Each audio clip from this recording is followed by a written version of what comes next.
வணக்கம் மக்களே. வங்கிகளில் சேமிப்பு கணக்கு வைத்திருக்கக்கூடிய அனைவருக்கும் மிக மிக முக்கியமான 4 அறிவிப்புகள் வெளியாயிருக்கு. ஸோ அது என்ன அறிவிப்புகள் அப்படிங்கிற முழு விவரங்களையும் தெரிஞ்சுக்க வீடியோ கொஞ்சம் கூட ஸ்கிப் பண்ணாமல் கடைசி வரைக்கும் முழுமையாக பாருங்கள். அப்போ தான் இதோட முழு விவரங்களையும் உங்களால் தெரிஞ்சுக்க முடியும். இதுதான் முதன்முறையாக நம்ம வீடியோவை பார்க்குறீங்கன்னா மறக்காமல் நம்ம சேனலை சப்ஸ்கிரைப் பண்ணிவிட்டு அந்த லைக் பட்டனை தட்டி விட்டுருங்க. வாங்க வீடியோக்குள்ளே போகலாம். சேமிப்பு கணக்குகளில் ரொக்க பரிவர்த்தனைகளுக்கான வரம்புகள் மற்றும் விதிமுறைகள் குறித்து பொதுமக்கள் தெரிந்து கொள்வது அவசியம். மேலும் இந்த வரம்புகளை மீறினால் ஏற்படும் விளைவுகள் என்னென்ன என்பதை பார்க்கலாம். சேமிப்பு கணக்குகளில் பணத்தை வைத்திருப்பதற்கான வரம்புகள் அல்லது ஒரு நாளில் அனுமதிக்கப்பட்ட பண பரிவர்த்தனைகள் எவ்வளவு என்று நீங்கள் எப்போதாவது யோசித்திருக்கிறீர்களா?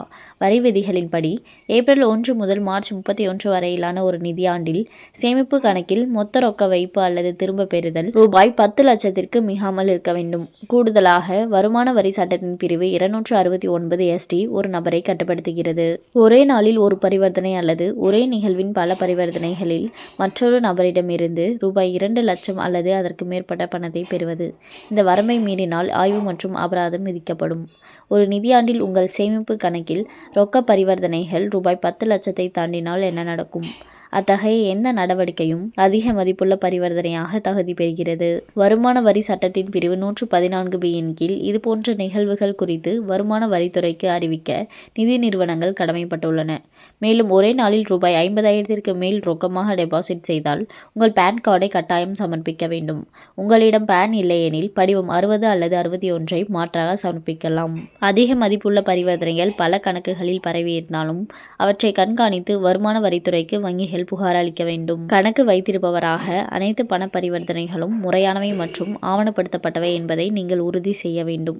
இந்த விதிமுறைகளை கடைபிடிக்க தவறினால் அபராதம் அல்லது அதிகாரிகளால் மேலும் விசாரணை ஏற்படலாம். அதிக மதிப்புள்ள பரிவர்த்தனைகள் தொடர்பாக வருமான வரித்துறையிடமிருந்து நோட்டீஸ் வரும் பட்சத்தில் நிதி ஆதாரத்திற்கான போதுமான ஆதாரத்தை நீங்கள் அளிக்க வேண்டும். ஏற்றுக்கொள்ளக்கூடிய ஆவணங்களில் வங்கி அறிக்கைகள், முதலீட்டு பதிவுகள் அல்லது பரம்பரை தொடர்பான ஆவணங்கள் ஆகியவை அடங்கும். எப்படி தொடர்வது என்பது பற்றி உங்களுக்கு நிச்சயமற்றதாக இருந்தால் ஒரு தொழில்முறை வரி ஆலோசகருடன் கலந்தாலோசிப்பது செயல்முறையின் மூலம் உங்களுக்கு வழிகாட்டும் மற்றும் சட்ட தேவைகளுக்கு இணங்குவதை உறுதி செய்யும். இந்த வழிகாட்டுதல்களை புரிந்து கொள்வதன் மூலம் தனிநபர்கள் தங்கள் நிதி நடவடிக்கைகளை பொறுப்புடன் நிர்வகிக்கலாம். மேலும் நீங்கள் வருமான வரி அதிகாரிகளுடன் தேவையற்ற சட்ட சிக்கல்களை தவிர்க்கலாம். சேமிப்பு கணக்கு வைத்திருக்கும் அனைவரும் ஒரு வருடத்திற்கு எவ்வளோ பண பரிவர்த்தனைகள் மேற்கொள்ள முடியும், அது மட்டும் இல்லாமல் இதை மீறினால் என்னென்ன சட்ட சிக்கல்களை சந்திக்க நேரிடும் அப்படிங்கிற முழு விவரங்களையும் பார்த்தோம்.